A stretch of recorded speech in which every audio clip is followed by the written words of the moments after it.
స్వచ్ఛత అంటే నందిని. నందిని పాలు మరియు పెరుగు. నమస్తే రమగారు. నమస్తే జయ. శ్రీరామనవమి శుభాకాంక్షలు రమగారు. శ్రీరామనవమి శుభాకాంక్షలు జయ. సుమన్ టీవీ ప్రేక్షకులందరికీ ఆ రామచంద్ర ప్రభు అనుగ్రహం సదా సంపూర్ణంగా ఉండాలని కోరుతూ పండుగ శుభాకాంక్షలు. శ్రీరామనవమి మనకి ఉగాది అనగానే వెంటనే నవమి కూడా గుర్తొచ్చేస్తుంది కదండి. వెంటనే విత్ ఇన్ వీక్లో వచ్చేస్తుంది. నవమి అనగానే మనకి భద్రాద్రి రాముడు గుర్తొచ్చేస్తాడు. ఆయన కళ్యాణం అంగరంగ వైభవంగా రాష్ట్రం నలుమూలల నుంచి, ఇరు తెలుగు రాష్ట్రాల నుంచే కాకుండా పక్కనున్న ఇటు కన్నడ, తమిళనాడు వాళ్ళు, కర్ణాటక వాళ్ళు అందరూ వచ్చి కూడా కళ్యాణాన్ని తిలకిస్తూ ఉంటారు. మీరు ఎప్పుడైనా వెళ్ళారా కళ్యాణానికి? చిన్నప్పుడు ఏమైనా అవకాశం దొరికిందా? చిన్నప్పుడు మా అక్కయ్య వాళ్ళు వెళ్ళుంటారులే జయ. నాకు ఊహ తెలిసాక మేము భద్రాచలం వెళ్ళటం తక్కువే. నేను పుట్టకముందు మా తాతగారు ఎన్ని సంవత్సరాలు భద్రాచలంలో ఉన్నారు. మా అక్కయ్యలందరూ భద్రాచలంలో ఉన్నవాళ్లే. నేనే కొంచెం తక్కువ. బహుశా చివరి వాళ్ళకి కాస్త ఆ అవకాశం తక్కువ లభించింది. మా పెద్దక్కయ్యలకి, మా అన్నయ్య, మా నాన్నగారు, అమ్మ, తర్వాత తాతగారు, నాయనమ్మ వీళ్ళంతా బాగా మా చుట్టుపక్కలలో చాలామంది తాతగారితో పాటు అక్కడ ఉండేవాళ్ళు. ఆ చిత్రకూట పర్వత మండపము అవన్నీ నిర్మాణము, కొత్త మెట్లు, ఆ నిర్మాణాల పనులలో తాతగారు అక్కడ ఉండటం వల్ల బాగా ఉన్నారు మా వాళ్ళంతా. ఏటా సీతారామ కళ్యాణాన్ని రేడియోలో వినటం బాగా చిన్నప్పటి నుంచి జ్ఞాపకం నాకు. రేడియోలో వచ్చేది కదా, అది బాగా వినేవాళ్ళం. ఇక టీవీ, దూరదర్శన్ పెరిగిన తర్వాత దూరదర్శన్లో కూడా ఎన్నేళ్ళలో చూసాం. నేను ఇప్పటికీ టీవీ ఆన్ చేసుకుని కూర్చుంటా.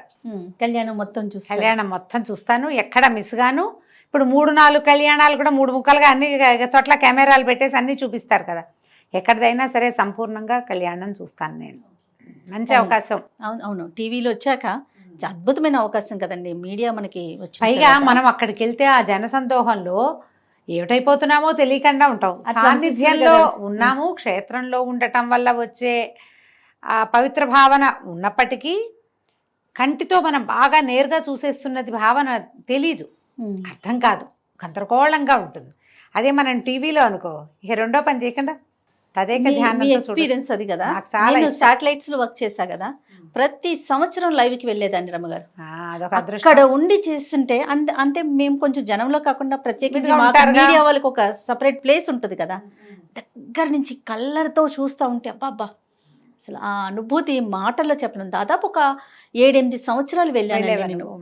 ఒక సంవత్సరం, నెక్స్ట్ ఇయర్ ఇంకొకరు, ఆ నెక్స్ట్ ఇయర్ నేను, అట్లా అద్భుతం రమ్మగారు. ఒక్కసారైనా కళ్యాణాన్ని మాత్రం కళ్ళతో చూడాలి. మహా అద్భుతం. మేమేం చేస్తున్నామంటే, మేము మా ఇంట్లోనో, అక్కయ్య వాళ్ళ ఇంట్లోనో, మా వేద పాఠశాలలోనో ఎక్కడో చోట సీతా కళ్యాణం చేసుకుంటున్నాం మేము.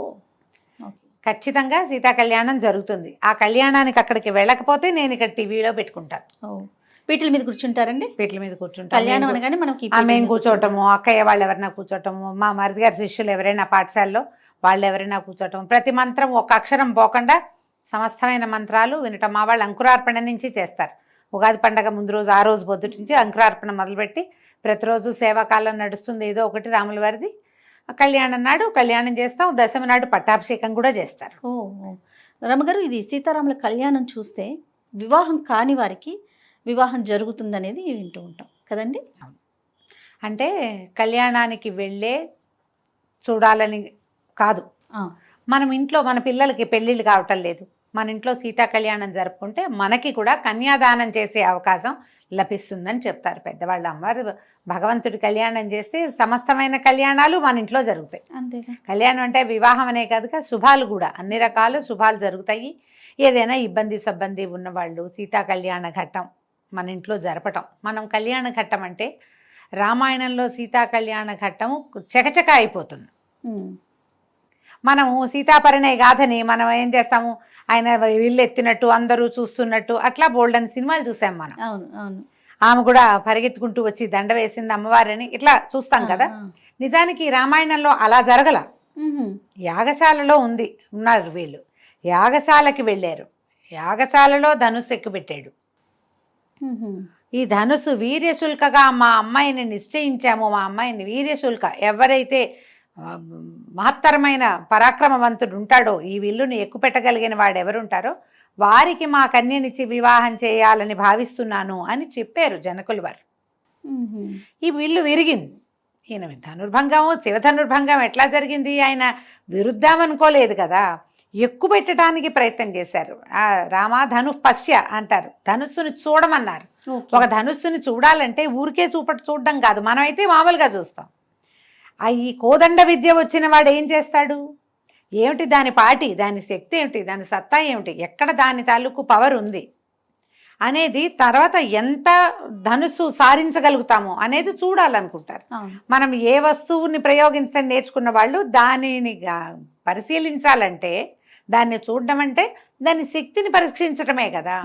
రాముల వారు ఆ ధనుస్సు ఎత్తి ఆ తాడు ఒక చోట కట్టి ఉంటుంది కదా, అల్లె త్రాటిని బిగించబోయారు. మామూలుగా తాడు ఇట్లా కట్టి ఉండదు, ఒకవైపు పెట్టి ఉంటుంది, ధనుక్కోటి అంటారు దాన్ని, ఒక చోట ఉంటుంది దాన్ని. ఆ తీసి కొక్కికి తగిలించాలి, రెండో వైపుకి బిగించాలి ఇట్లా. అవునండి, కొక్కానికైనా తగిలిస్తారు, లేకపోతే దానికేసి ఇట్లా చుడతారు, ఒక బలంగా ఒక గురువు లాంటి దాంట్లోకి వేసి చుడితే అది బిగిస్తుంది అనమాట. అది లాగాడు ఆయన. లాగితే ఈ లాగిన సత్తా భగవంతుని చేతిని అది ఓర్చుకోలేకపోయింది, ధనస్సు విరిగింది. ఎక్కువ పెట్టిన వాడికి ఇస్తానంటే వీళ్ళు విరవగా, అంటే ఎక్కువ పెట్టేవాడే భూమి మీద లేడు ఎవరు అక్కడ. అలాంటిది దాన్ని ఎడం చేత్తో పట్టుకుని కుడి చేత్తో విరవగలిగిన వాడు మహానుభావుడు కదా. అంతేగా. ఈ పిల్లని ఇస్తామన్నారు. అప్పుడు ఈయన ఏం చెప్పారు, రాముల వారు, మా తండ్రి అనుమతి కావాలి వివాహం చేసుకోవటానికి. తండ్రి అనుమతి లేకుండా వివాహం చేసి మీరు మీ కన్యనిచ్చినా నేను పుచ్చుకోను. ఇందుకు కదా రామాయణం చదవాలి మనం. మరి ఖచ్చితంగా నాన్నలు, తాతలు, ముత్తాతలు, పెదనాన్నలు అందరూ ఉండగా పెళ్లి కొడుకులే తమ పేరుతోటి శుభలేఖలు వేసుకునే రోజులు. నేను పలానా అమ్మాయిని పెళ్లి చేసుకుంటానని అబ్బాయిలే పెళ్లిళ్ళు, ఆడపిల్లలు కూడా నా పెళ్లి అబ్బాయితోటి అని కార్డులు వేసుకుంటున్న కాలం ఇది. రామాయణం ఎందుకు చదవాలంటే ఇందుకు చదవాలి.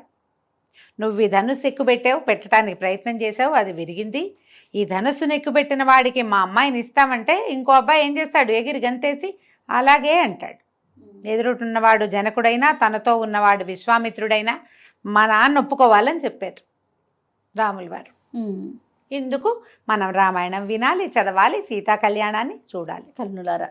చూసి అప్పుడు మనకి కదా మన జీవన సాఫల్యం లభించేది.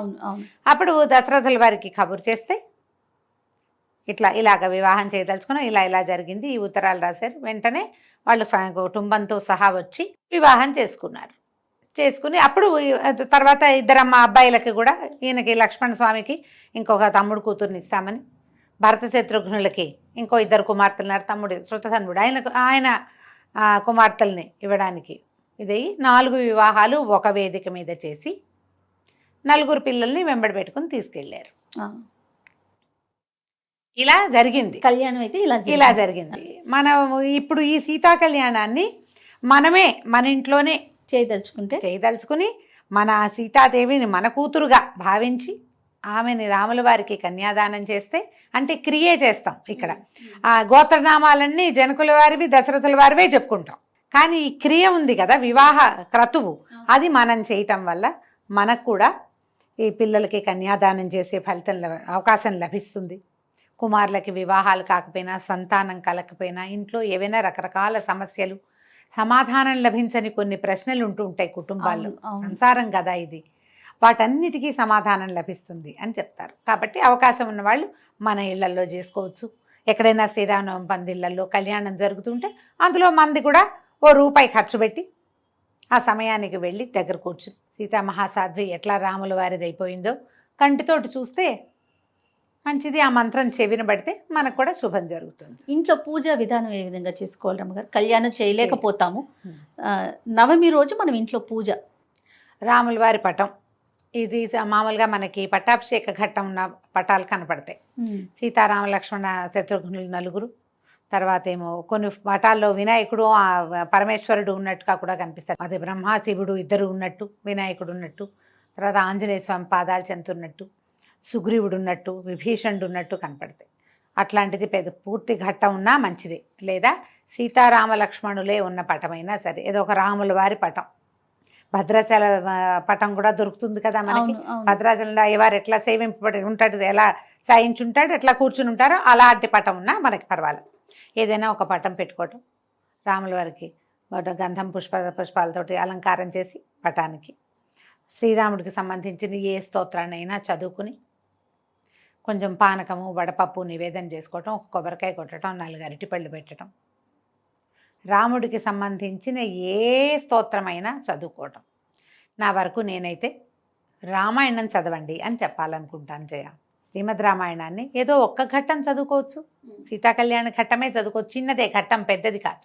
శ్రీరామ గుణవర్ణనం, అయోధ్యకాండలో మొదటి 2 సర్కలు చదువుకోవచ్చు, ఇవన్నీ మన వల్ల కాదు. సంక్షేప రామాయణం చదువుకోవచ్చు. శ్రీరామనవమి నాడు మీరు సంక్షేప రామాయణం దాదాపుగా 100 శ్లోకాలు ఉంటాయి. మొత్తం రామాయణాన్ని 100 శ్లోకాల్లో చెప్పేశారు. ఓహో. ఈ మొత్తం రామాయణాన్ని ఎవరికి చెప్పారో ఇక్కడ చెప్పాలి విశదంగా మనం. నారదుల వారు వాల్మీకి మహర్షికి బోధించిన రామాయణ గాథ.